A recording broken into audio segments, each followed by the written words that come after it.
How do I do all the different things I love, even though they might not make sense together? If this question sounds familiar, The Limit Does Not Exist from iHeartRadio is a podcast that's just for you. I'm Christina Wallace. And I'm Kate Scott Campbell. Starting January 6th, join us every week for inspiring interviews, concrete tools, and real talk as we help you turn your diverse interests into a custom-built career. Because when it comes to pursuing your passions, we believe the limit does not exist. Listen to The Limit Does Not Exist on the iHeartRadio app, Apple Podcasts, or wherever you get your favorite podcasts.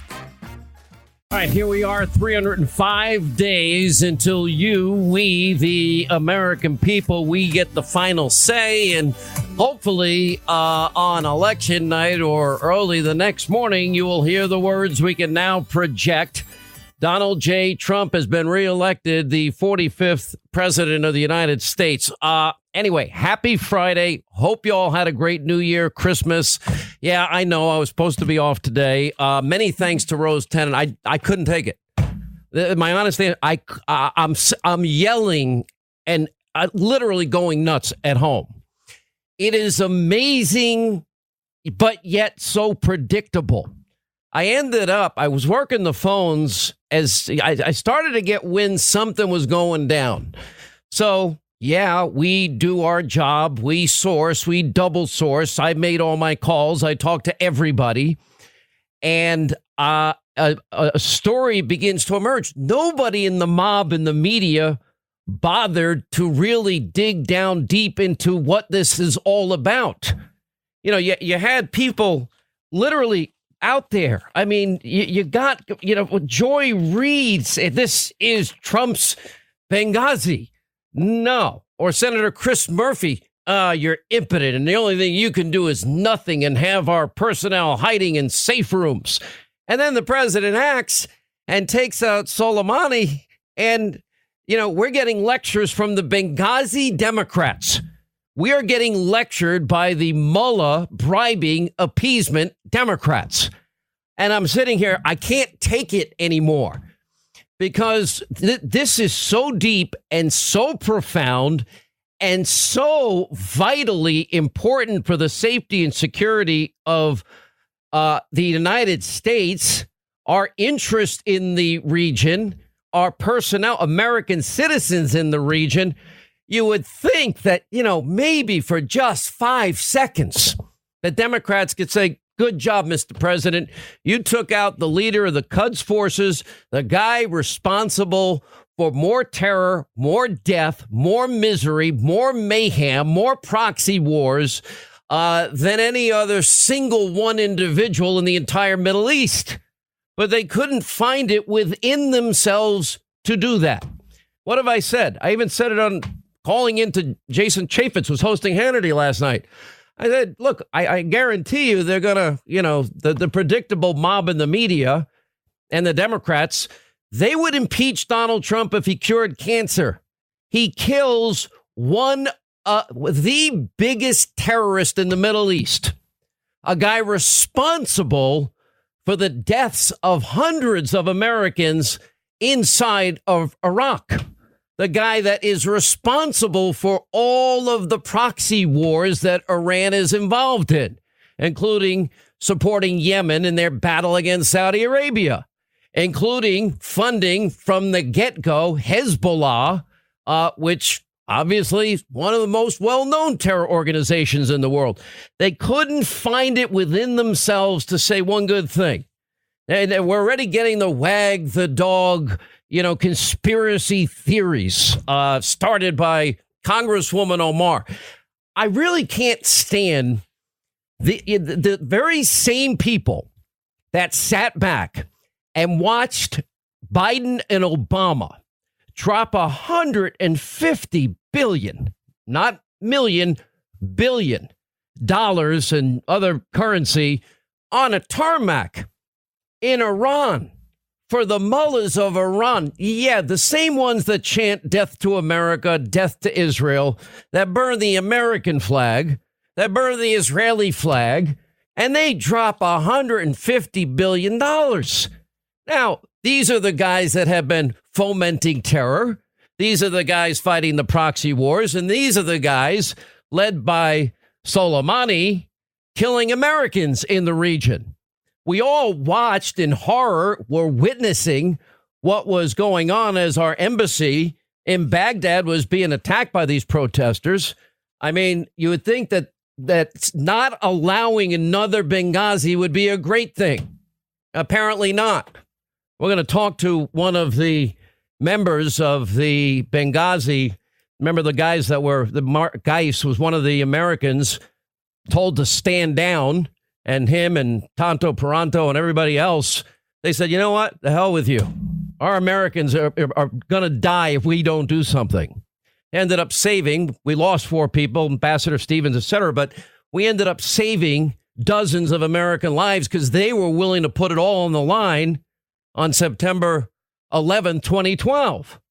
And they save lives. That's what you're supposed to do when American lives abroad, American interests abroad are being threatened. And it was, remember, it was reported on the 27th of this past year. Remember the attack, a rocket attack, northern Iraq, killing an American contractor. Well, in that same attack, I know it didn't get a lot of headlines. It deserved more, but there were many of our military personnel that were wounded in that attack. You had 1 civilian contractor killed, several U.S. service members and Iraqi personnel wounded. And this was a rocket attack on an Iraqi military base in Kirkuk. Now, a lot of you are saying to yourselves, what are the mullahs going to do? And I'm listening to all these idiots, and they are the dumbest people. I'm sitting there. At times, I'm literally wondering, wow, who are you cheering for here? Because it's like their commentary is so extreme. It is so radicalized that the 2020 candidate, same thing, that it literally scares me how dumb and dangerous they are. And what are we supposed to do? These are the same people that didn't rescue our Americans in Benghazi. The same people that believe bribing mullahs in Iran that chant death to us and burn our flag and threaten us, that we're not allowed to respond. We're not supposed to respond. This is by the way, it's a terrorist organization, the Quds forces. This is the Iranian elite military forces. And what the president did in the time that he did it is remarkable. Now, just some news. The U.S. is sending 3,000 more troops to the Middle East. The president is not. He's been very clear, and I agree with him. We cannot get involved in long, protracted conflicts anymore, anywhere, especially in the Middle East. How many times have I said, from a geopolitical standpoint, the fact that America now is the #1 producer of oil because the president sees the value in the resources that Democrats would never allow us to use, but that makes the Straits of Hormuz less strategic in geopolitical strategy. It's the least important than it's ever been to the United States. What does that mean? That means they don't have the leverage they once had on the world and the world's economy. Now, if you go back, the media was saying, Donald Trump is going to start a war after they shot down our drone. President said, better not cross this line. President, they thought after the attack on the Saudi oil fields, what's Donald Trump going to do? Then we had the tankers, not our tankers, and we had tankers being held hostage. President held his fire. Now the president acted because American lives and interests, it was a clear and present danger. And this is what a president is elected to do, to protect Americans and American interests, both here and abroad. And it couldn't be any more clear that American lives were at stake. It is so it's so frustrating. But this is the battle we now have for the next 305 days. So the president's deploying thousands of extra troops. Now, you're saying, well, does that mean we're going to get into a ground conflict? We can never, ever allow what has happened in both Vietnam and then later Iraq to ever happen again. Because the swamp in Washington, they're all get up and go, and they want to fight wars. And then in a very short period of time, they politicize the wars, and then they kind of say, never mind.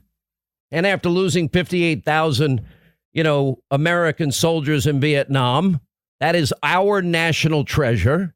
After losing nearly 5,000 in Iraq and Afghanistan, and so many others permanently injured, many losing limbs and disfigured, and then what happens? Washington politicizes it. What have I been saying on this program? America's foreign policy future needs to now evolve that we never, ever send American men and women to go door to door like we did in Iraq. Now, I supported that conflict, but clearly Washington goes wishy-washy. But what did Donald Trump do? He said, we got to get out of these conflicts. So what happens? He becomes president. How did Donald Trump defeat and push back the caliphate in Syria? Well, the first thing he did was he took the rules of engagement from the Obama-Biden era, which said you can't fire in a war unless you're fired upon. Well, that's really dumb, because now you're putting our troops that you sent to go fight, you're putting handcuffs on them. So what did the president do? President got rid of those rules. And the president systematically bombed the living crap out of every city, every town, every location where Syria was taken over by ISIS. By the way, with support from the Kurds and Soleimani. And then he defeated the caliphate in Syria. Well, wow, that would be a new paradigm, a new model, something we can duplicate. For example, if America now gets down to the very important geopolitical safety security issue of defending America, defending Americans, and defending our interests both here and abroad, then that would mean if we're really smart and we don't want our kids going door to door again, we must develop, and it'll cost a lot of money, the next generation of weaponry. And that would be both offensive and defensive, so that when we fight future conflicts, that we can fight them in an air-conditioned room in, say, Nevada, where all of this might have been launched from, or Tampa, Florida. And if we're helping other countries like Iraq, they can send their national treasure door to door and give us the intelligence, and we'll offer them the firepower if it is in the interest of the United States. It's that simple. And when you fight a war, you got to fight it to win it. Now, some are saying, well, what? The Rouhani, the president, is saying we're retaliate. Okay, there's always a chance that I guess Iran is that dumb and maybe didn't get the message when the number one leader of their elite military was just taken out, like just by pushing a button for most part. So what if they do try to retaliate? Well, if you want to, one of the reasons I think Iran is doing all this is because Donald Trump's sanctions has crippled their economy. So they want to respond. They try to respond. They try to retaliate. Well, what's the first thing I think I'd be looking at if I'm an American president? There are 3 main refineries inside of Iran. Now, I'm pretty convinced. I don't know for sure. I don't have access to all the information the president has. I don't have access to all of our capabilities, but I am impressed by what we're capable of doing. And I have faith that if we targeted those 3 main refineries inside of Iran, their economy would go belly up. And what would happen? Then the people of Iran that have been protesting, although there's not a lot of news reporting on it, then they might have a chance to overthrow the mullahs that have been terrorizing even their own people. All right, when we come back, I got a lot to get to. We're also loaded up. We've got Kevin McCarthy. The president is expected to speak later sometime this afternoon. Lindsey Graham will join us. Colonel North joins us today, one of the heroes of Benghazi, as our special coverage continues. Straight ahead. What was your first musical memory? Or the first album you ever purchased? Or that first concert you ever attended? My name is Questlove of the legendary Roots Crew, and those are some of the things I want to know about when I and my team Supreme sit down with the guests for a new episode of my podcast, Questlove Supreme. Each week we chat with one of our favorite creators and thinkers, and we find out what makes them great.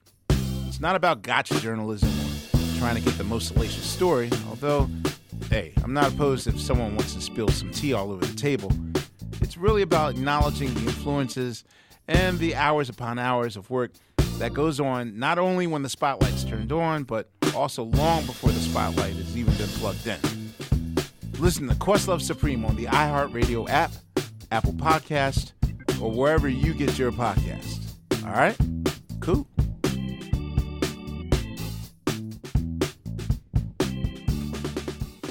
All right, so the president just spoke. I want to play it in full in its context, and I don't have enough time leading into the bottom of the hour news, so we'll play it after that news break coming up. So the update is the president now has deployed the extra troops that it'll be necessary and needed. I've been told by sources our military is on high alert, and that if there is retaliation, this is what I've been told, all options are on the table. Now, one of the things I tweeted out today was, you always watch these gutless, these cowards like President Rouhani. They never, the ones that always encourage the terrorism, the ones that are always saying, yeah, you'll be rewarded in heaven with this or that. If he's so brave, maybe he should show solidarity. And he can go to one of these three major refineries in Iran and taunt Trump from there. Because he was saying just last week that Trump can't do anything. Well, he did. Just like Soleimani had taunted Trump previously as well. And the media, they were saying he was impotent and that our personnel had to hide in safe rooms. We'll get to their corruption, their insanity, much more straight ahead. Special edition. Glad you're with us. Sean Hannity Show. Happy New Year. Hey, young world, the world is yours. The Ball Alert Show podcast is a new podcast with a fresh perspective on pop culture happenings. The NFL, you're not just going to tear the NFL down in one sitting. And let's talk about this. They're all 80. Every owner is 70. They're on the way out. Comment creeping on social media. People are like, okay, Aisha Curry's like a little corny or whatever it is they think, right? So now it's like anything that she does, oh, she didn't do the Millie Rock right. Oh, she didn't explain City and Hot Girl Summer right. Oh, she, like, damn, like, y'all are alive. Baller Man. My man is in jail and I started to like someone else. I know it's not right, but I really can't fake what I'm feeling. What should I do? And we even cover world news. It's your lifestyle specialist, Kenny Byrne. With your favorite Ethiopian Sue Solo. And the kid, Ferrari Simmons. Make sure you check us out on our brand new podcast, The Baller Alert Show Podcast. Available now on the iHeartRadio app, on Apple Podcasts, or wherever you get your podcasts. All right, 25 till the top of the hour. Happy New Year, by the way, to all. When an embassy is attacked, that is our fellow Americans. If you can't unite behind that, when are we ever going to unite? I watch, and I'm going to play the president in a minute, his comments in full. There's a Washington Examiner story that not only had this Iranian elite general, this is their elite force, the Quds forces, Soleimani. This guy's led a terror campaign. I'll go through all the details in a minute. Not only has he done that has resulted in the deaths of hundreds of American soldiers during the Iraq War, turns out he was on the verge of launching a new wave of attacks. According to the Washington Examiner, U.S. Special Representative for Iran, a guy by the name of Brian Hook, said late last night that the U.S. moved forward with the targeted drone strike. And I think Pompeo, he'll join me on TV tonight, was inferring this in his comments on the Iranian Quds forces because, quote, very solid intelligence that he was planning to kill American diplomats and soldiers. Our intelligence community over the last many days has been receiving very solid intelligence that Soleimani was planning attacks against American diplomats and American soldiers that could have resulted in the deaths of hundreds of Americans, he said on the BBC. So our action was taken to prevent the imminent loss of life. When I called into Hannity last night, I had been working the phones and I talked to people, my sources in the State Department, the Defense Department, and elsewhere. And they all confirmed that there was real intelligence, significant, real, clear, present danger to Americans and our interests abroad. Now, and anybody in the media mob ever ask themselves the most basic and fundamental question? What is the head of the Iranian Quds forces doing at Baghdad airport? That would be Iraq. Iran and Iraq usually didn't like each other too much. What was he planning? What was he there for? What was he really involved in? It's probably something we may never know the full answer to that. But remember, it was Hezbollah, Iranian-funded terrorists that were responsible for the attack by these protesters against our embassy. And thank God we had a president and a military that acted that decisively and that quickly, and then acted on the intelligence. This was a combination of, remember, I kept saying the 99% of brave intelligence people that work and protect us every day, not the 1% involved with abusing the powerful tools that we give them and turning the tools of intelligence against the American people. This is the 99+% that I've been talking about. We have the premier intelligence community in the world. Nobody matches us. And just like we have the premier law enforcement agency, Director Wray, you need to clean it up because the 99% that risk their lives for us every day, they deserve better than a tarnished reputation by a few that abuse their power. But we'll leave that for another day. Anyway, so you look at this guy, Soleimani. The world is safer today. He is a ruthless, evil, terrorist criminal. He's been brought to justice, evil personified, American blood on the guy's hands as the head of their elite military force, their Quds force. There was not one other person responsible for the death of our American treasure and civilian deaths in the Middle East than this guy. This is the guy that led Hezbollah. They funded Hezbollah. The very same one. They chant death to America, death to Israel. And thankfully, our great intelligence community and our great military, the best in the world, the greatest fighting force ever created by mankind, they, with just pinpoint perfection and accuracy, they got this one guy. You would think people would celebrate, but no. President took the decisive action. He was right.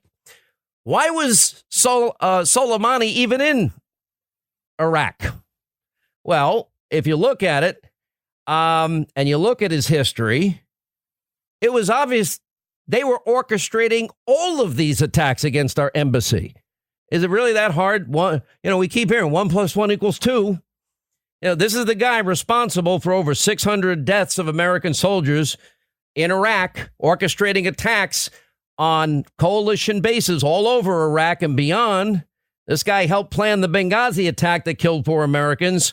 Soleimani's been fueling proxy conflicts and a reign of terror against the U.S. and their allies now for, decades.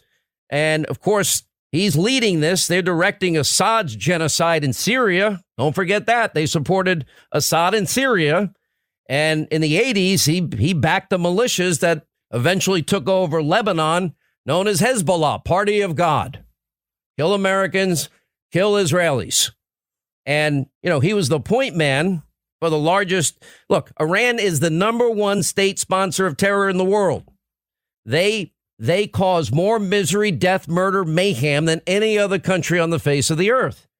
There's only one reason. 5 years ago, it was unimaginable that what has now taken place in the Middle East is actually a reality. It's happening. And that is, did you ever think in our lifetime you would see the United States, Israel, in complete alliance with the Emirates, the Saudis, the Jordanians, and the Egyptians. Why is that? Because they recognize the existential threat posed by a nuclear-armed Iran or the threat of Iranian hegemony. So if Iran gets control of Iraq, and Iran already has pretty much control of Syria with Assad, because without Iran, Assad doesn't survive. And then you look at their history, and I thought Secretary of State Pompeo explained it well. He was planning more terror attacks on U.S. troops. Our intelligence, this time, it was pinpoint accurate. It's amazing they identified this guy at this Baghdad airport. You know, it's a message from the president couldn't be more clear. There's not going to be a Benghazi on his watch. We're not going to sit and watch and tell American soldiers and heroes 1 mile away to stand down 4 times and force them to disobey orders and blow up their careers to go save American lives, which they did. Dozens of them. And one of those heroes will join us later in the show with Colonel North. By the way, Lindsey Graham today will join us, and Kevin McCarthy will join us. But I said this, and I remember it got a lot of press, because I went right after the mullahs in Iran. This was after they seized that British tanker. And I said to them, I know Donald Trump pretty well. I've known him about 25 years. You keep pushing his buttons, he will act. And when he does, it'll be quickly, it'll be decisively, and it'll be on his terms. People thought it would happen after the Saudi oil strike. People thought it would happen after they took down a drone. People thought it might happen after Iran seized the British tanker. No, the president showed enormous patience, not the warmonger that many claim that he is. And again, you get to the issue of, well, retaliation. What were we supposed to do? Our intelligence was perfect. Our military had him right in the crosshairs. What, we're supposed to wait and let's see if he starts leading the next wave of attacks against our embassy, putting our American family at risk and putting our interests in the region at risk? No, that would be something that is called dumb. And maybe the Benghazi Democrats and the mullah bribing appeasement Democrats, maybe that's their strategy. How did the $150 billion in cash and other currency work out for Obama and Biden? Because the Iranians did nothing except keep building out their nuclear ambitions, keep fomenting terrorism, funding terrorism, and fighting proxy wars. So this is how sick anti-Trump derangement syndrome is.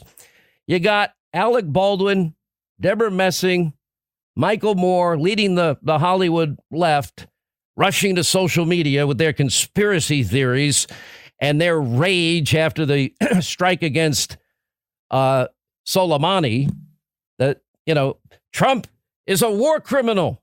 People are going to die. Yeah, he's dead. Actress Rosanna Arquette, genius that she is. He's put us in a war to stop from being impeached. Hitler did the same thing. Start a war to eclipse impeachment. That's Alec Baldwin. This is what Putin wants. Another Hollywood. Michael Moore. You know what this? Do you know this man? Do you know how he was your enemy? By the end of today, you will be trained to hate him. That's how sick it got. I actually had one Hollywood actress, what's her name? Rose McGowan, tweeting an apology to Iran for killing Soleimani. You know, saying the U.S. is held hostage by a terrorist regime.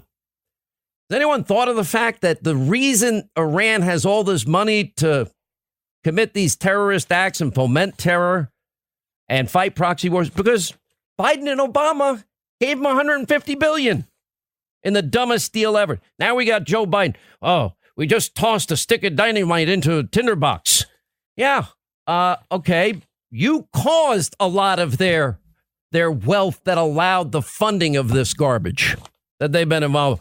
Omar threatening to step in and stop Trump, you know, spreading her conspiracy theories. Elizabeth Warren.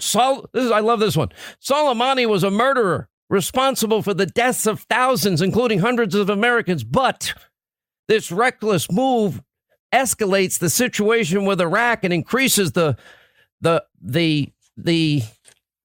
Mideast, the new Mideast conflict.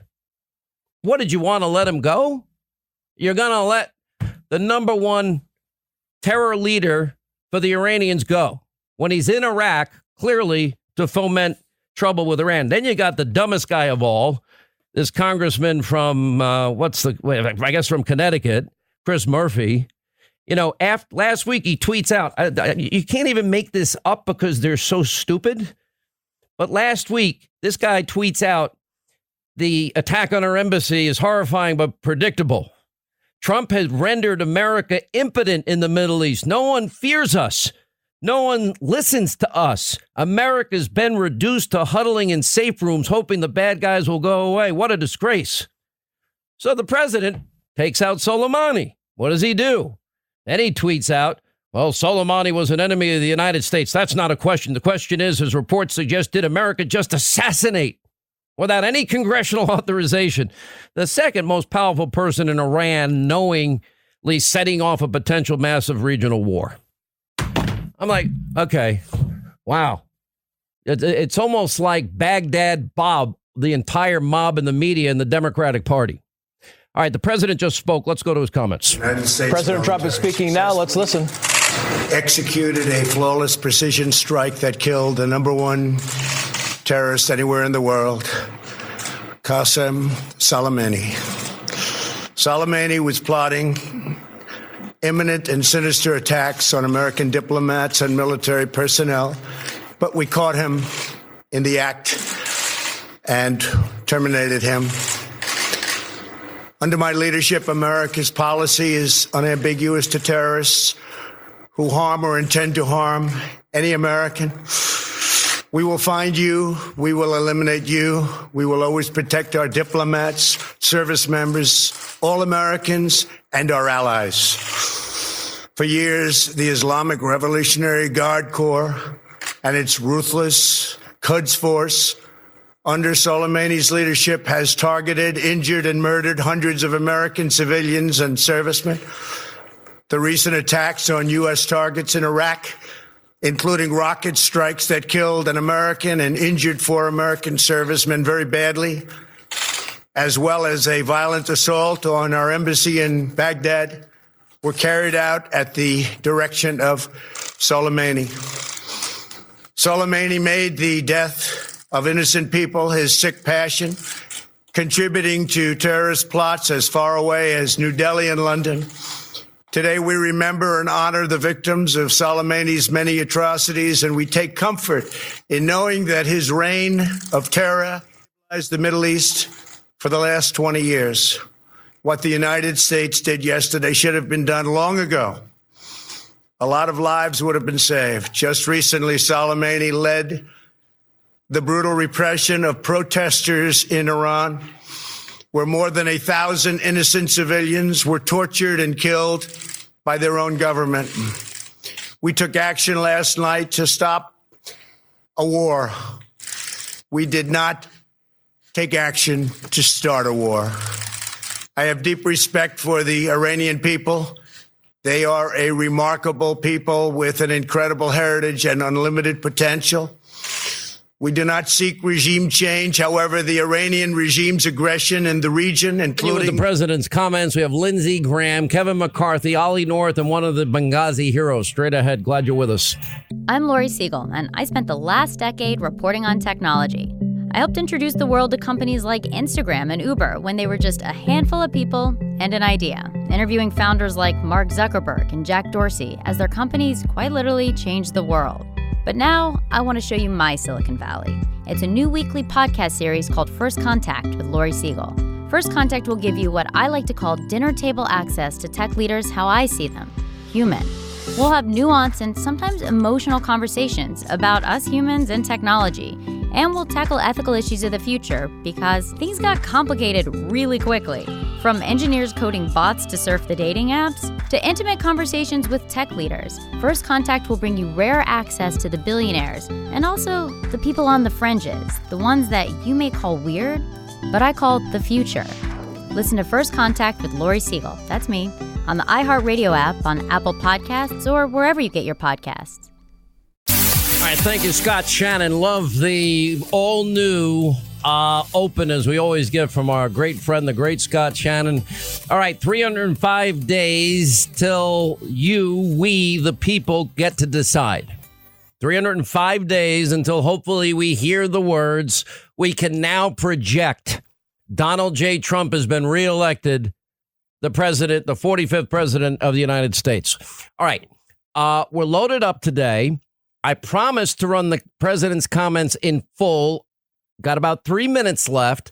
Let me pick it up where we left off in the last half hour. Then we'll get to Lindsey Graham, Colonel North, one of the heroes of Benghazi, Mark Geist, and later Republican leader Kevin McCarthy. But here's the president from just in the last hour. What the United States did yesterday should have been done long ago. A lot of lives would have been saved. Just recently, Soleimani led the brutal repression of protesters in Iran, where more than 1,000 innocent civilians were tortured and killed by their own government. We took action last night to stop a war. We did not take action to start a war. I have deep respect for the Iranian people. They are a remarkable people with an incredible heritage and unlimited potential. We do not seek regime change. However, the Iranian regime's aggression in the region, including the use of proxy fighters to destabilize its neighbors, must end, and it must end now. The future belongs to the people of Iran, those who seek peaceful coexistence and cooperation, not the terrorist warlords who plunder their nation to finance bloodshed abroad. The United States has the best military by far anywhere in the world. We have the best intelligence in the world. If Americans anywhere are threatened, we have all of those targets already fully identified, and I am ready and prepared to take whatever action is necessary. And that in particular refers to Iran. Under my leadership, we have destroyed the ISIS territorial caliphate. And recently, American Special Operations Forces killed the terrorist leader known as al-Baghdadi. The world is a safer place without these monsters. America will always pursue the interests of good people, great souls, while seeking peace, harmony, and friendship with all of the nations of the world. Thank you. God bless you.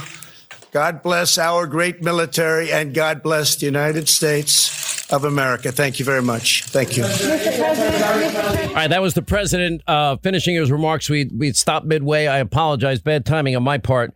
800-941-SEAN, our number. President's right. President recognizes Jerusalem. Every president promised it. The president recognizes the sovereignty of Golan. The president recognizes Israel's right to its own territory. The president wipes out the caliphate by removing the handcuffs, the Obama-era rules of engagement. Beat back the ISIS completely. Takes out Baghdadi, and now takes out this one leader that is responsible for the deaths of how many Americans, fomenting terror around the world, fighting proxy wars all around the world. Soleimani. Anyway, Senator Lindsey Graham is with us from the great state of South Carolina. I read your tweet last night. I meant to retweet it. It was... didn't you mention something about refineries in Iran? Yeah, well, so let's just, you gave a good overview, but, By the way, this is what you said. If Iranian aggression continues, and I worked at an Iranian oil refinery, I think I would think about a new career. Well, so what the president's going to have to do is let Iran know that if they do more, we do more. So Soleimani basically signed his own death warrant. This was not a revenge attack. This wasn't for past atrocities. This was designed to neutralize a planned attack that was about to happen, to go after the guy doing the planning and the author of the attack. And the reason Soleimani is dead is because he miscalculated Donald Trump. How many of your colleagues on the Democratic side of the aisle, you would think that this leader of the Iranian elite Quds Force, their elite military, why was he in a Baghdad airport? Why was he on the ground in Baghdad? Nobody seems to want to ask that question. Well, so to my Democratic colleagues, when Obama took bin Laden out, we were all grateful. That was a bold move. Soleimani was in the process of triggering a wave of attacks against Americans. We know the intel to be solid. It was just a matter of time before he triggered this new wave of attacks. And the president, after the contractor was killed, made a decision that, I'll give you a pass on the drones, the oil field in Saudi Arabia, but now you're killing my people and you're coming after my people. You're going to pay a price here. And this was a major miscalculation. We got to change the ringtone. Miscalculation. Yeah, well, sorry. major. No, it's fine. So I'm listening to Democrats and the colleagues. Now, I call them the Benghazi Democrats. Remember, I'm going to have on at the bottom of the hour Mark Geist, Tonto Paranto. All these guys were told to stand down. I interviewed them 4 straight times. They risked their entire career because they knew Americans were under fire and they weren't going to stand back. They knew we were a mile away and they're a fighting force.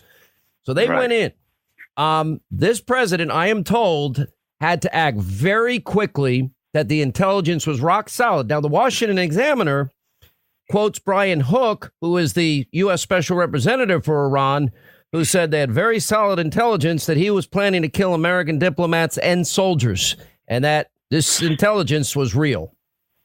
Yeah, this was a preemptive defensive attack against Soleimani, who he has blood on his hands all over the region, probably 500 or 600 Americans killed by these cone-shaped IEDs that came from Iran. So nobody's mourning his death. Any rational person is not. But to my Democratic colleagues, what did you expect the president to do? Just sit back? It wasn't just Soleimani who was killed. It was the leader of the Popular Mobilization Front, the Shiite militias in Iraq. Their leader was there. They're the ones who attacked the embassy. Trump killed 25 of them after they killed the contractor. So you had the guy on the ground leading the Shiite militias, and you had Soleimani, the thug terrorist leader, all together at Baghdad. What the hell were they doing in Baghdad going to the airport? By the way, they've supported and propped up Assad in Syria, and we beat back the caliphate. The president did something that never happened. So this president isn't into the mullah bribing appeasement ideology because $150 billion in cash and other currency didn't seem to buy any goodwill of the Iranians, did it? Well, no, I think he's taking on China because they cheat us like crazy when it comes to trade.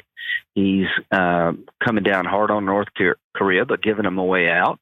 He is offering an opportunity to reengage with the Iranians, but what do they do? Instead of reengage, they just try to destabilize the entire region. So when they killed the contractor, that was a game changer. And what can we learn from this? When it comes to American personnel, American citizens, and American interest, you risk a lot if you come after us. And Donald Trump changed the equation for the entire Mideast and the world. If you kill Americans, you're going to get killed. Let's play the game the Democrats are playing. Oh, well, what if they get mad at us and they retaliate? What I liked about your text, and I'll read it again. If Iranian aggression continues, and I worked at an Iranian oil refinery, I think I'd be thinking about a new career. I actually tweeted out, well, if Rouhani wants to show solidarity and support for the Iranian people, why doesn't he go visit one of the refineries? I've identified 3 major refineries that pretty much is the epicenter of their economy. You would know more about me. You have access to information I don't have, but I'm thinking we take out those 3 refineries, their economy collapses. But maybe I'm wrong. I'm just a talk show host. Right. Well, you're dead right. So those refineries are the lifeblood of the economy of Iran. So what are we trying to do here? create deterrence. We're trying to let the Iranians know we're not being clever. We're not being too cute by half. We're not doing the Obama thing. We're trying to let them know if you want more, you're going to get more. And we're trying to up the ante. If you come after us, you come after our allies, you try to destabilize the world in the future, you try to retaliate against Israel, you try to retaliate against the United States and Iraq or other places, you may be out of the oil business. What President Trump is saying today in his speech, I have a lot of targets available to me. I don't want to go further, but if you take me further, you will regret it. This is a clear signal by the president to establish deterrence. If you want to be out of the oil business, test me.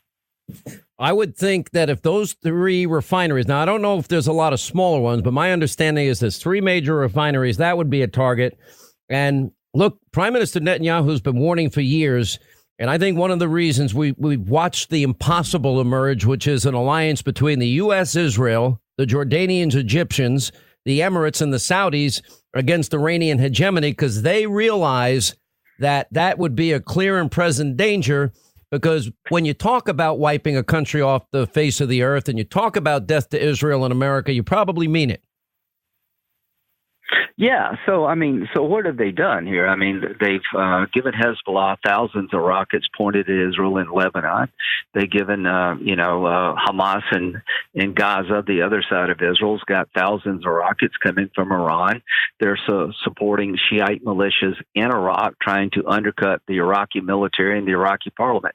Here's what I worry about. I worry about the Iraqi parliament being pushed by the Iranians if they go too far.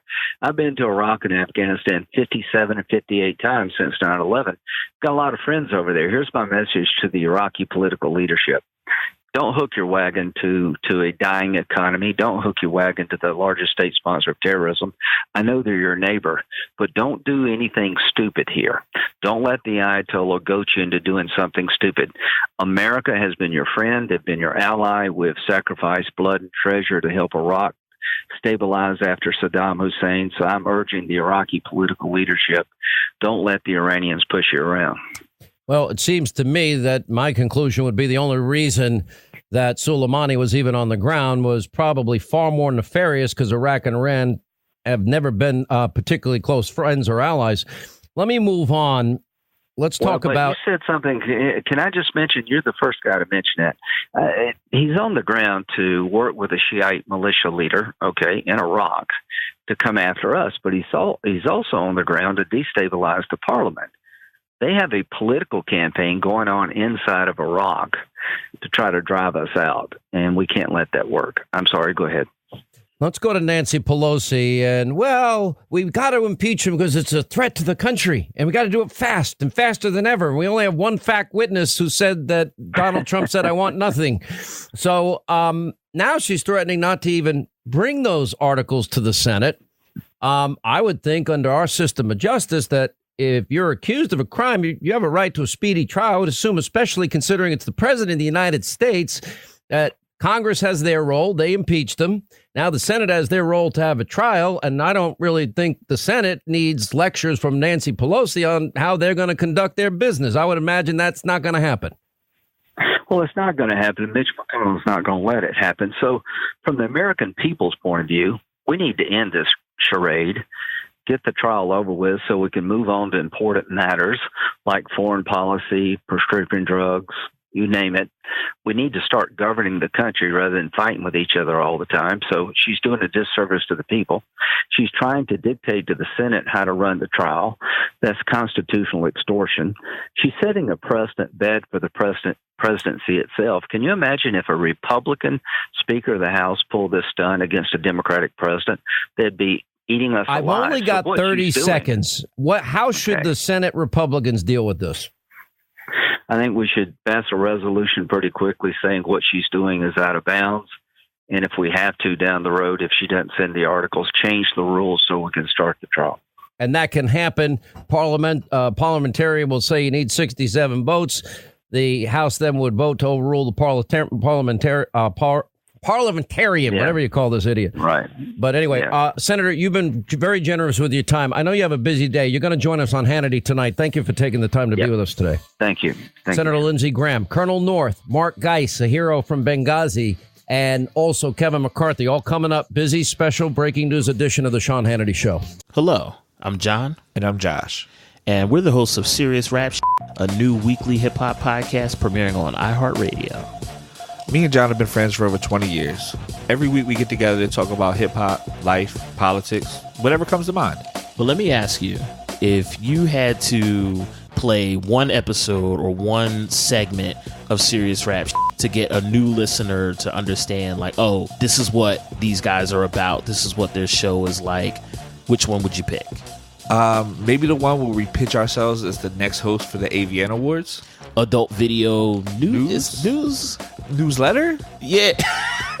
Do they still send out newsletters for porn? Yeah, I call them the Porn Awards. Yes. God. So, I mean, if you are interested in hearing that kind of crazy stuff, conspiracy theories, strip club stories, porn awards, mixed in with a little hip hop, then we're the podcast for you. Come on. So, yeah, when you can, check out Serious Rap premiering on the iHeartRadio network, the iHeartRadio app, Apple Podcasts, or wherever you get podcasts.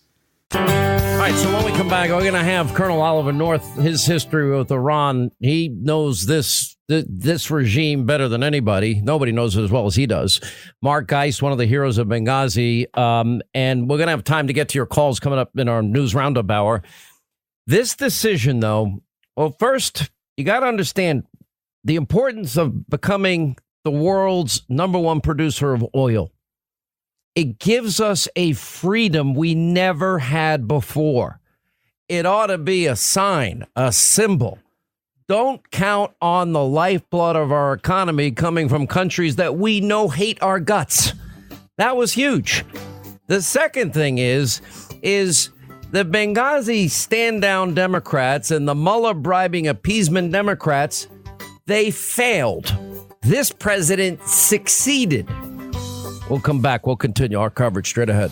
The Hannity podcast is out now. If you want honest golf talk and entertainment, you'll love my show full of powerful opinions, captivating interviews, and the best instruction to improve your golf game. I'm Hank Haney, and I've coached for over 43 years, taught over 200 touring professionals, and worked with the absolute best of the best. I've also been recognized as one of golf's top 50 worldwide personalities and been elected to the World Golf Teachers Hall of Fame. I'll discuss the biggest storylines in golf and beyond and give you the real breakdown. I guarantee you this, nobody prepares facts, data, and tells it like it is more than me. You'll also hear from some of the top names in golf, sports, and entertainment while we deliver unfiltered opinions, witty conversation, and lively debates that are sure to make you think. iHeartRadio is number one for podcasts, and it's easy to see why. Listen and follow on Apple Podcasts or on the iHeartRadio app or wherever you listen to podcasts.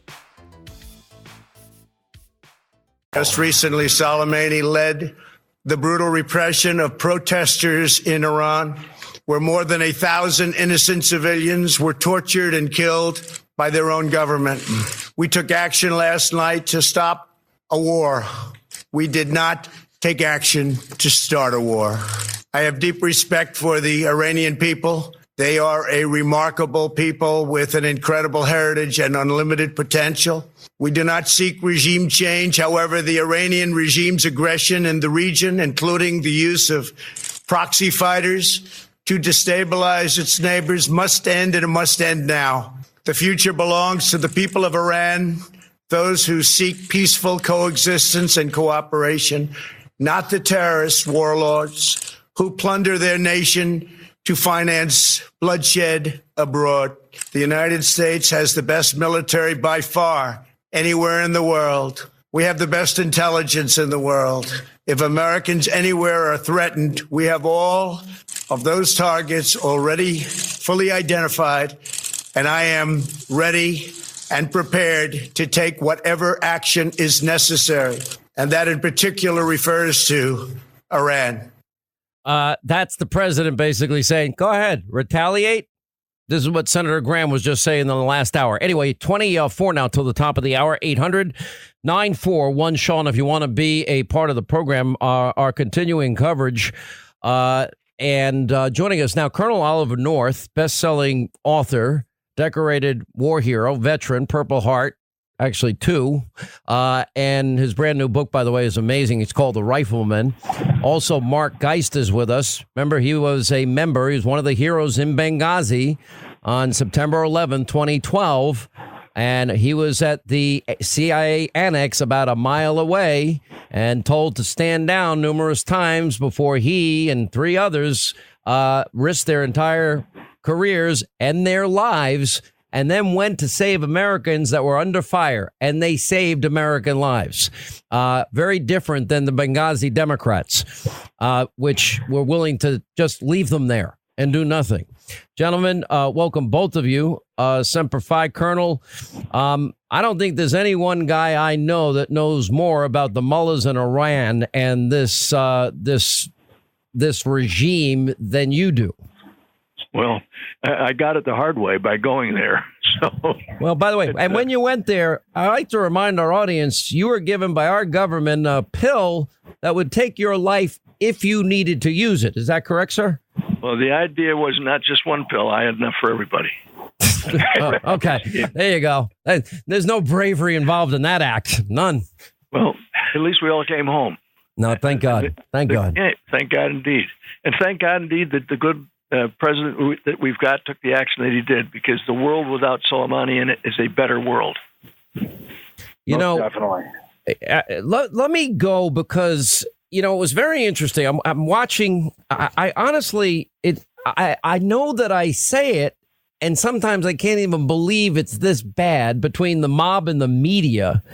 And then, of course, the mullah bribing appeasement Democrats, $150 billion didn't seem to buy us much goodwill with the mullahs, Mark Geist.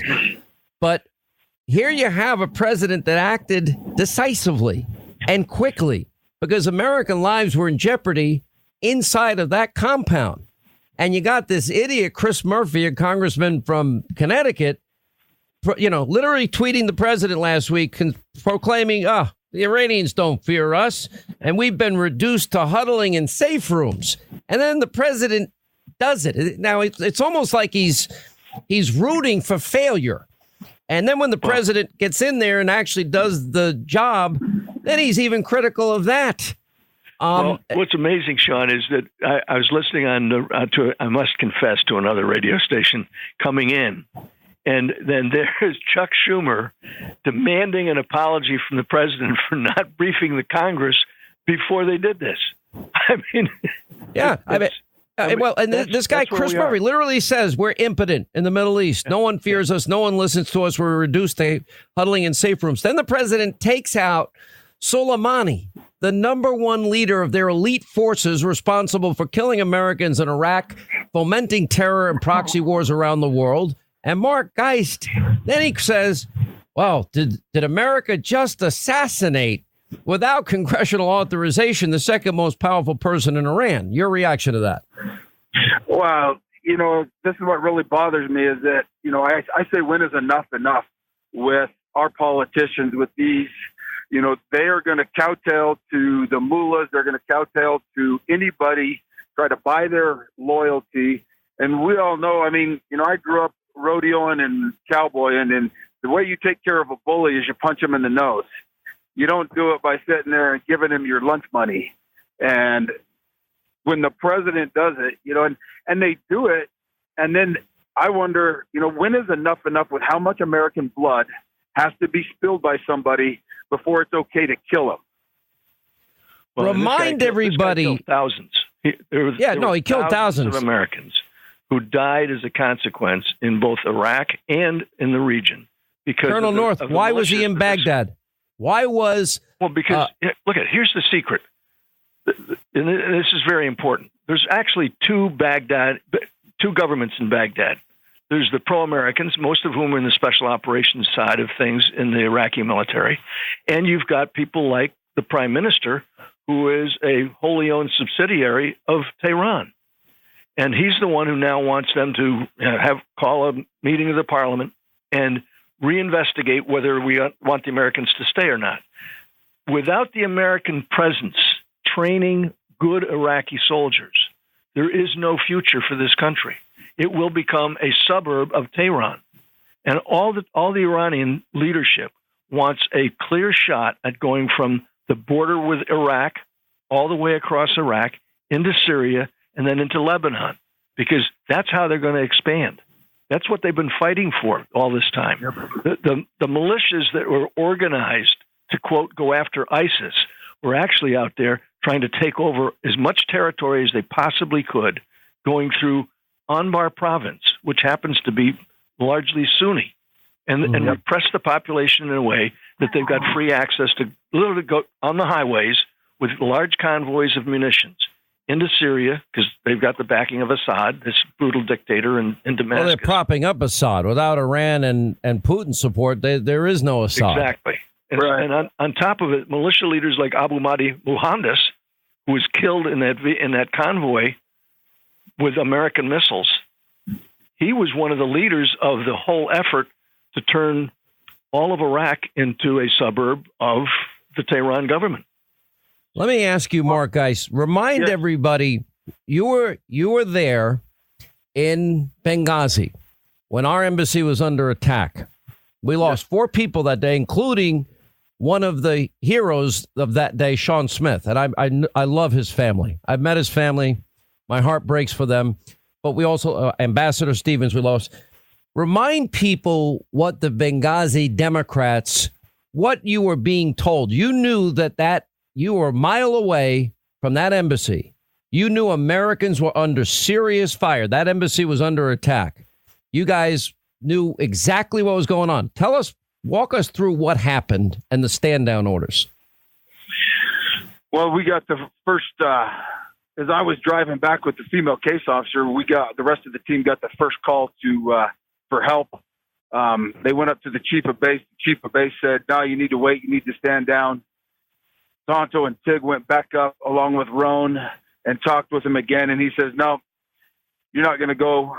Well, after the third time he was said no, they came across the radio and they said, "If you don't get here now, we're all going to F and die." And that's when everyone said, "You know what? We don't care what he has to say. We're going to go anyways."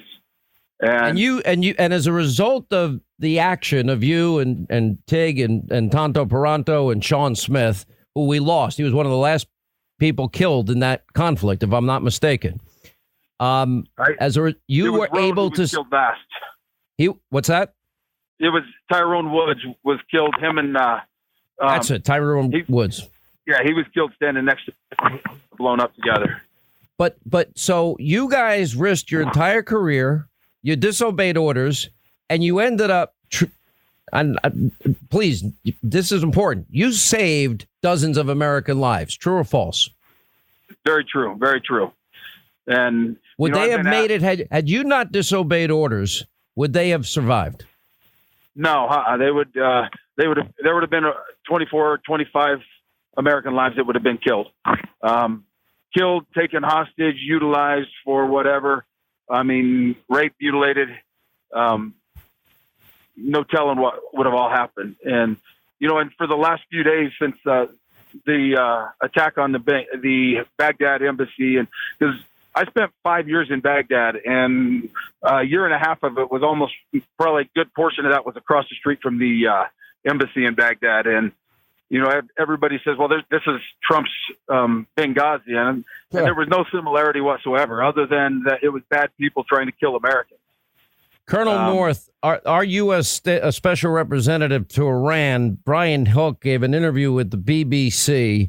It was picked up by the Washington Examiner. And he said about what the president did here, he was acting on, quote, very solid intelligence that in this particular Soleimani was planning to kill American diplomats and soldiers. And he said, quote, our intelligence community over the last many days has been receiving very solid intelligence that Soleimani was planning attacks against American diplomats, American soldiers that could have resulted in the deaths of hundreds of Americans.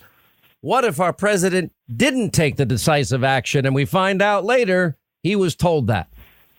Well, look, you'd be right back to the days of Hillary Clinton and Barack Obama.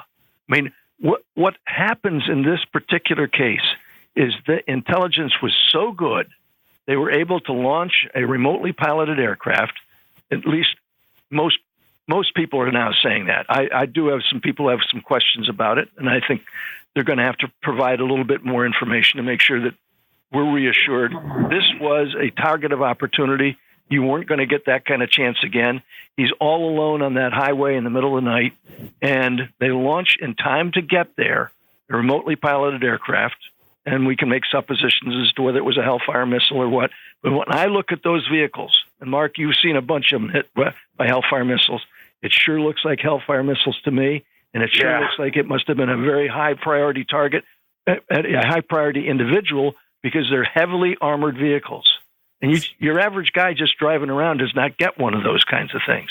Now, Colonel, you know the Iranians. Are they stupid enough to try and retaliate against what happened here? And if they do, I would imagine that the last place you want to be, Lindsey Graham is right when he said, if I worked at an Iranian oil refinery, I think about a new career. Well, look, first of all, they're not pumping that much oil because their infrastructure is shot to pieces. The price of oil has gone up already. Price of gasoline is going to go up for the next few weeks. The bottom line of this is it's not a matter of smart or stupid. It's a matter of ideological complicity with all of what the Iranians have started to do ever since the Ayatollah Khomeini came back in. You know, when he came back from Paris, he started the Islamic Revolutionary Guard Corps.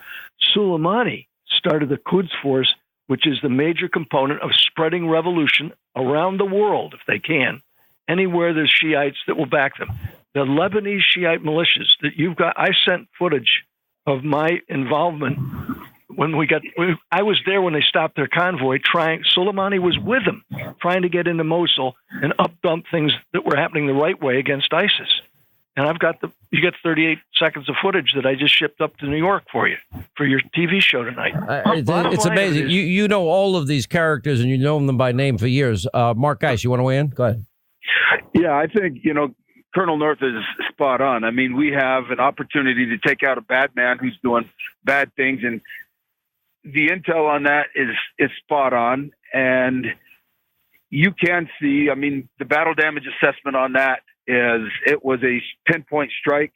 So it had to be probably 98% sure it was a Hellfire missile. And in the 30 seconds we have left, explain a Hellfire.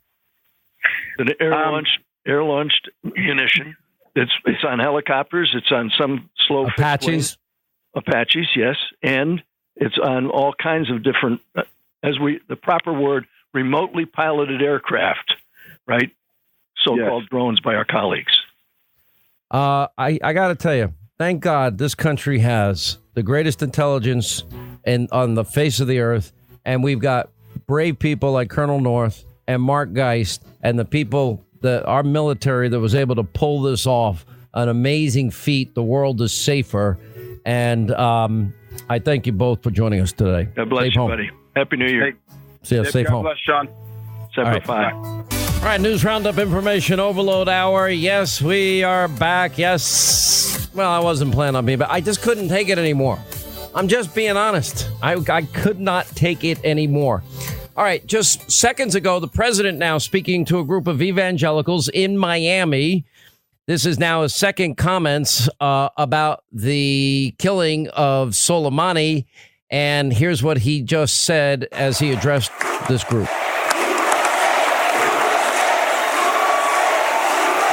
Thank you very much. That was beautiful. That was beautiful. Most powerful people in the world. My book. But thank you, Paula, the beautiful prayer. Thank you, everyone. Thank you for this incredible crowd. There are thousands of people outside trying to get in. And if you're truly religious, you should give up your seat right now. Let them come.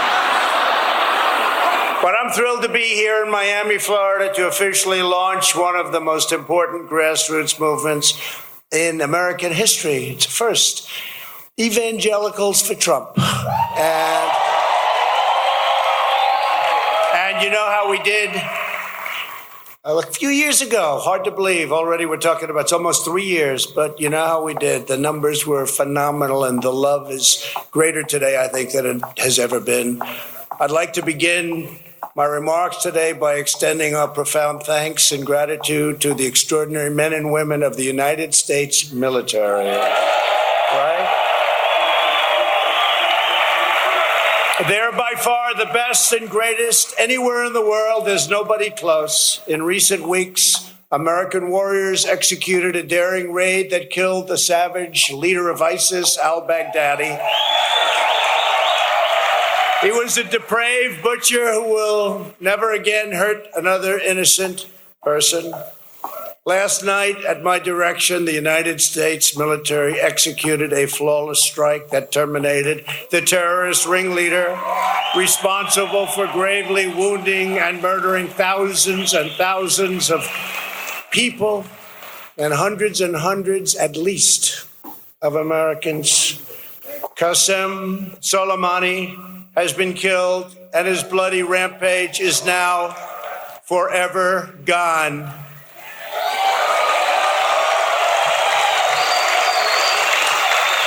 He was plotting attacks against Americans, but now we've ensured that his atrocities have been stopped for good. They are stopped for good.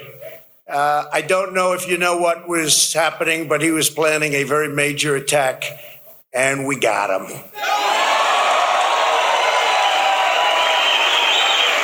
We are a peace-loving nation, and my administration remains firmly committed to establishing peace and harmony among the nations in the world. We do not seek war. We do not seek nation building. We do not seek regime change. But as president, I will never hesitate to defend the safety of the American people. So let this be a warning to terrorists. If you value your own life, you will not threaten the lives of our citizens. Americans have many blessings, but perhaps the greatest among them is the blessing of being protected by the most exceptional and virtuous military on the face of God's earth. This evening, we're delighted to be joined by many incredible faith leaders, including... All right, that was all the president said. That he went back into his speech. He had spoken earlier today. He was very, very clear. Under my leadership, America's policy is unambiguous. To terrorists who harm or intend to harm any American, we will find you. We will eliminate you. We will always protect our diplomats, our service members, all Americans, and our allies.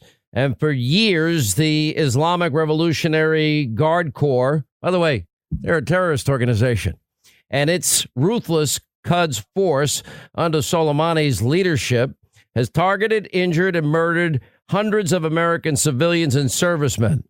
As president, my highest and most solemn duty is the defense of our nation and its citizens. And last night, at my direction, the U.S. military successfully executed a flawless precision strike that killed the number one terrorist anywhere in the world, Qasem Soleimani.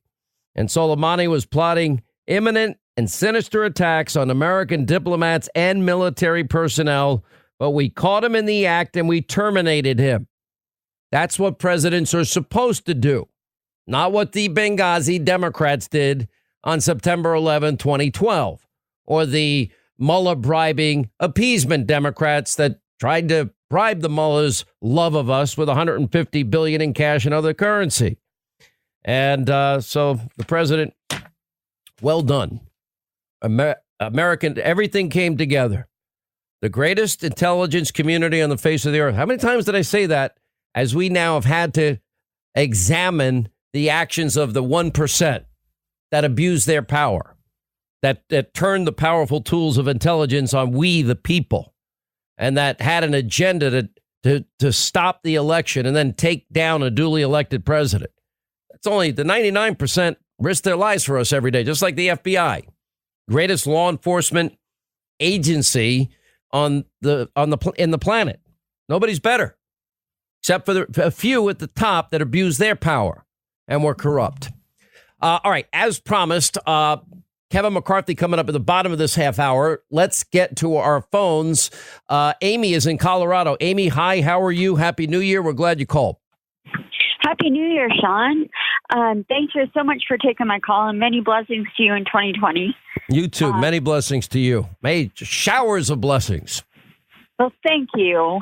My comment is this president is so awesome. I'm a military spouse.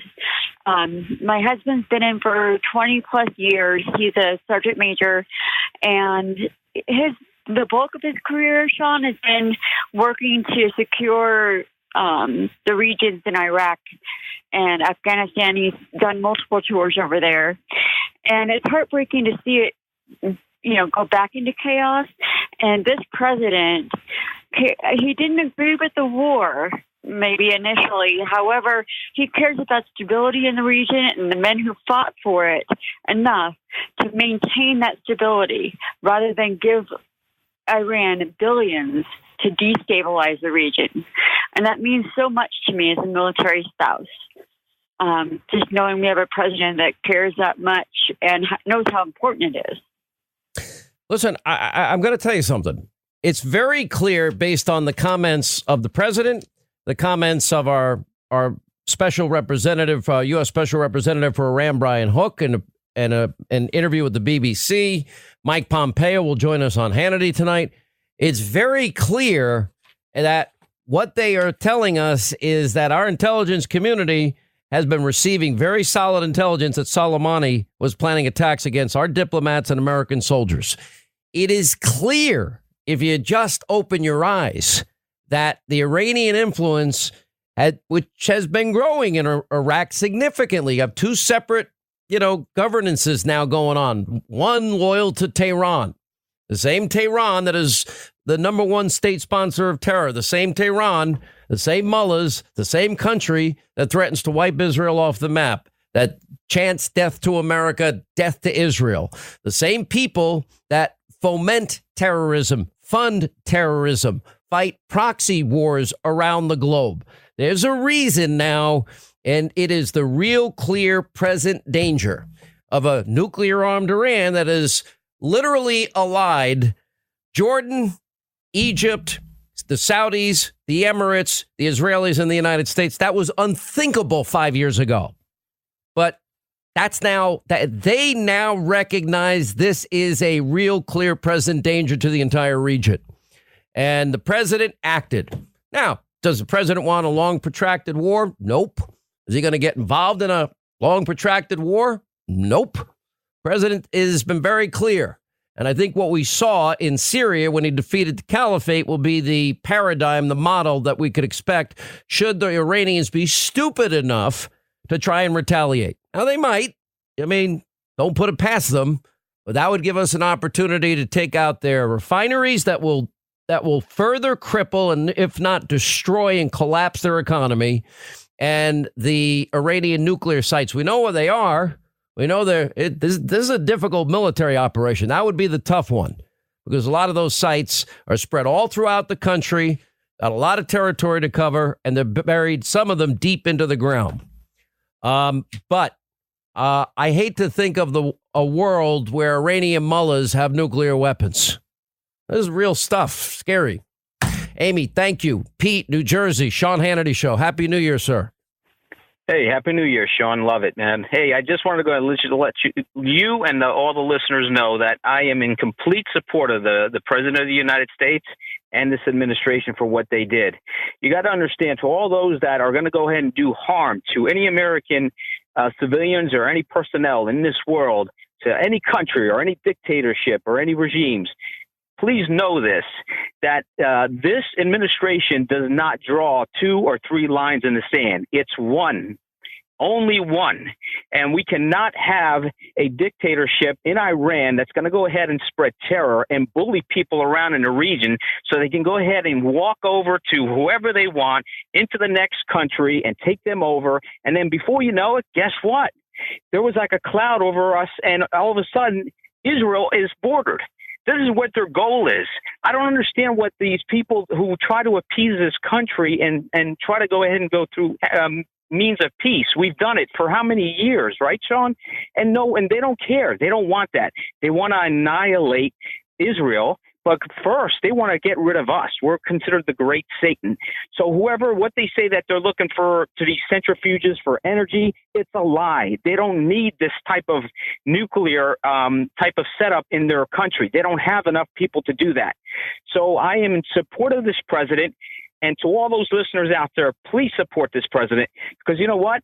This is for humanity. This is for saving this world, because you go ahead and give this country, Iran, a nuclear weapon, and then that's going to be World War III. I love you, Sean. God bless. Thank you. Great comments. Pete, New Jersey. Think about this. A nuclear-armed Iran. Can't let it happen. You know, the sad thing is, and I always say if Donald Trump cured cancer, Democrats, the mob, and the media would want to impeach him for that. I'm obviously right. You got these idiots, you know, Rosanna Arquette out of Hollywood. Trump is a war criminal and people are going to die. Well, they were about to die and we just stopped it. Trump's not the Benghazi Democrats. He's not the Mueller bribing appeasement Democrats. What idiot would give $150 billion to Iranian mullahs? You know, and, you know, Alec Baldwin, start a war to eclipse an impeachment. You know, the conspiracy theories, or Omar saying the same thing. This is what Putin wants, John, whatever his name is, Michael Moore. Do you know this man? He's talking about Soleimani. Do you know this man? Do you know he was your enemy? Did you know that? By the end of today, you'll be trained to hate him. You'll be glad Trump had him assassinated. You'll do as you are told. Get ready to send your sons and daughters off to war. I don't think that's how he's going to do it. Elizabeth Warren, love these guys. Soleimani was a murderer responsible for the death of thousands, including hundreds of Americans. But this reckless move escalates the situation with Iran. Well, what were we going to do? Why is the leader of the Quds forces of Iran doing it at Baghdad's airport? You know, sleepy, creepy Uncle Joe, responsible for bribing the mullahs in Iran.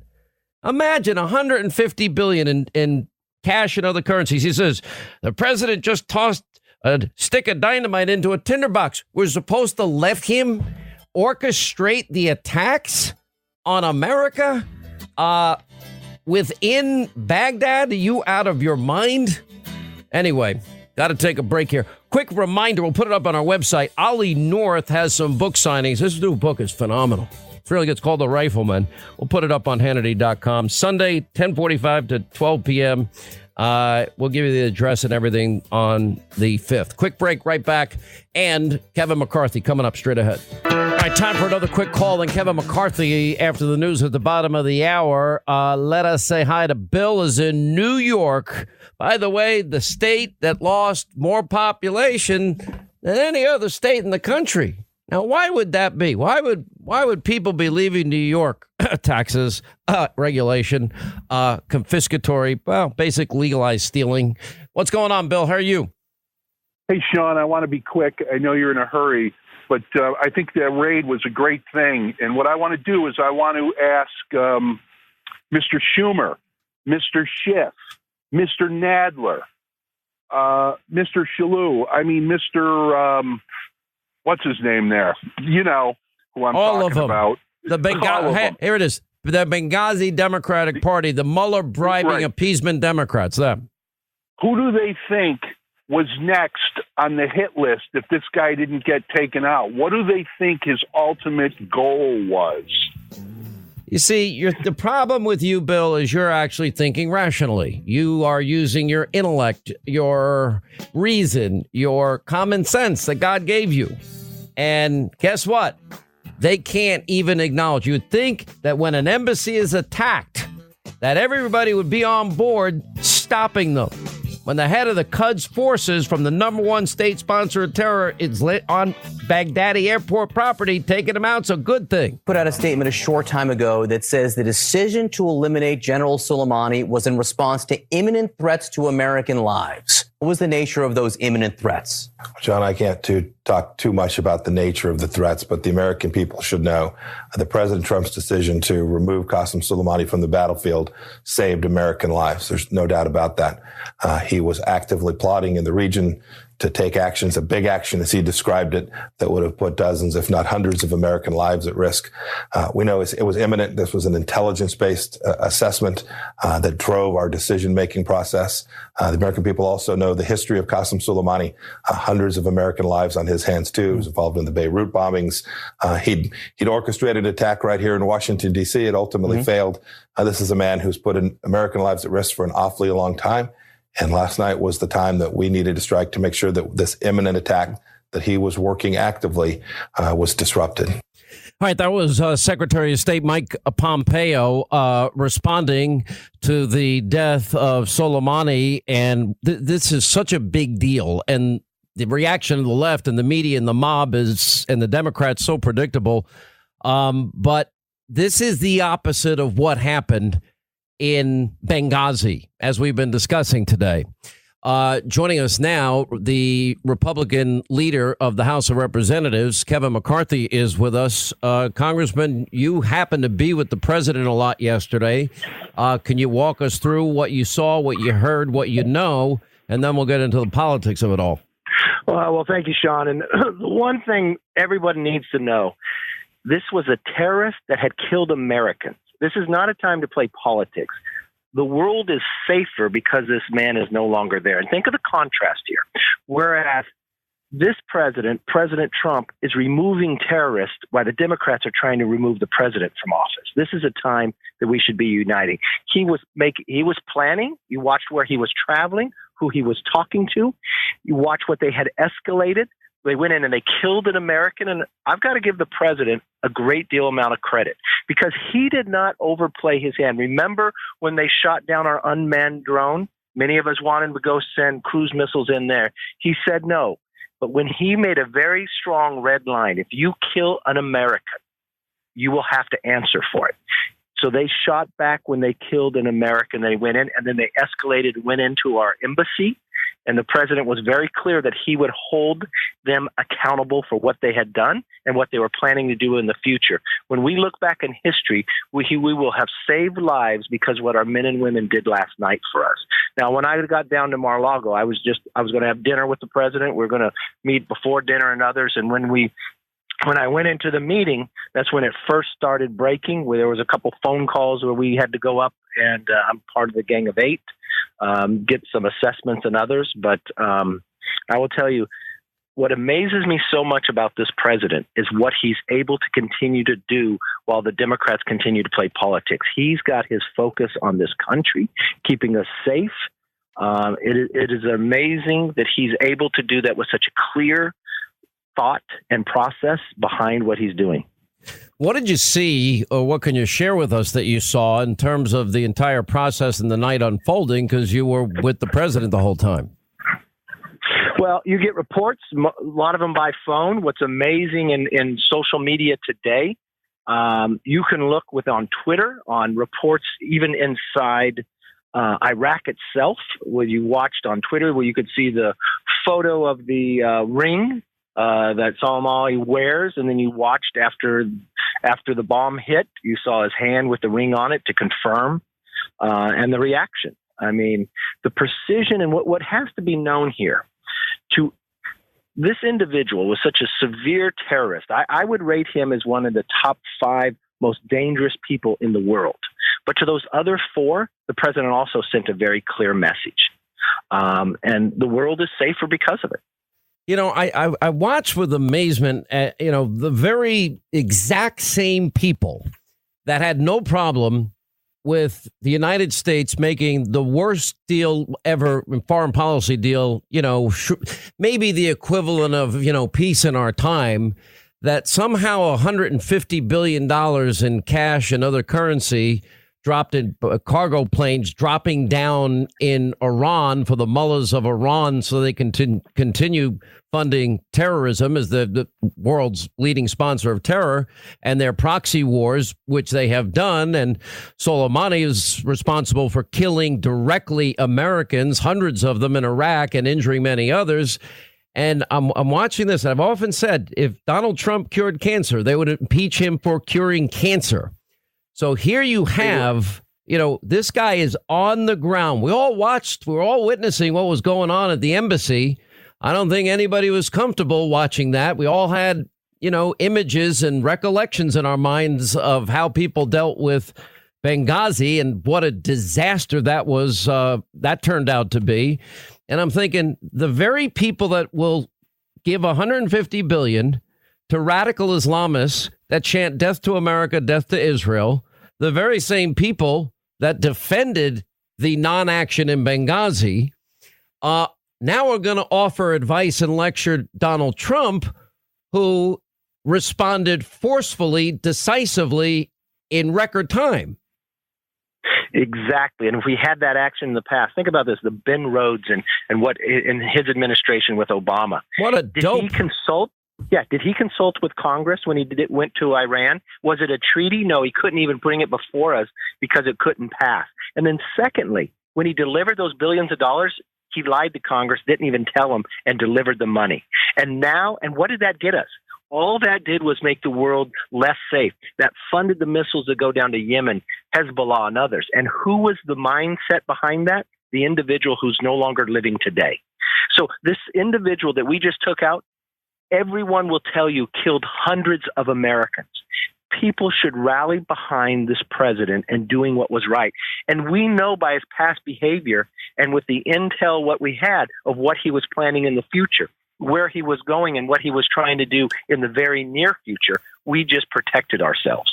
I mean, does anybody ask the question, your fellow colleagues in the House that are now critical of the president for taking out one of the biggest terrorists on the ground and obviously orchestrating the attacks on our embassy, and they have funded Hezbollah from the get-go, and basically it's an Iranian-funded terrorist group. Have any of your colleagues that have been critical here, weren't some of them also critical that, the president's being embarrassed by the leaders of Iran? Where are they? They want to have it both ways to me. They just want to criticize this president instead of putting this country first. Think for a moment why this president took this action. They've been for the last year. Remember USS Cole. Remember the downing of our drone. Remember the bombing in Saudi Arabia. Remember the tankers. They have been trying to push us into a war, what they were planning. Remember that they just went in and killed an American just in the last month. We reacted. And what did they do? They escalated and came into the embassy in the green zone. They burnt one of the buildings inside the embassy, the entrance there. The president told them, if you kill an American, we will hold you accountable. When they came into our embassy, and everybody knows who's behind it, this individual that we just killed, but more importantly, where did he come from and what was he planning in the future? This is making sure we don't have a 9/11. This is using our intel committee, our community, to go out and find what is happening before it happens. And really, when you sit back and think about this, what did this president just stop? How did he keep us safer by making that bold action? And I've watched this president. I watched him in the time when they shot down our drone, that he were going to go in and send missiles in, and he said, no American died. I want to work with him. He has tried, but this has gone on too far, and I think this decision this president made has made us safer, and nobody should be criticizing. They should be supporting him. Obviously the sanctions, all the saber rattling that's been going on, taking ships, tankers hostage in the Straits of Hormuz, shooting down a drone, obviously the attack on Saudi Arabia. Clearly, the Iranians are saber rattling. They wanted this attention. Now they've got it. They're now pledging that they're going to retaliate.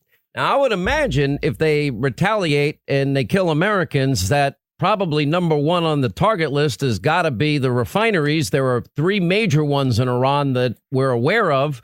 Their nuclear sites certainly would be good targets as well, which Prime Minister Netanyahu has been warning for a long time. We better get those taken out before they have nuclear capability.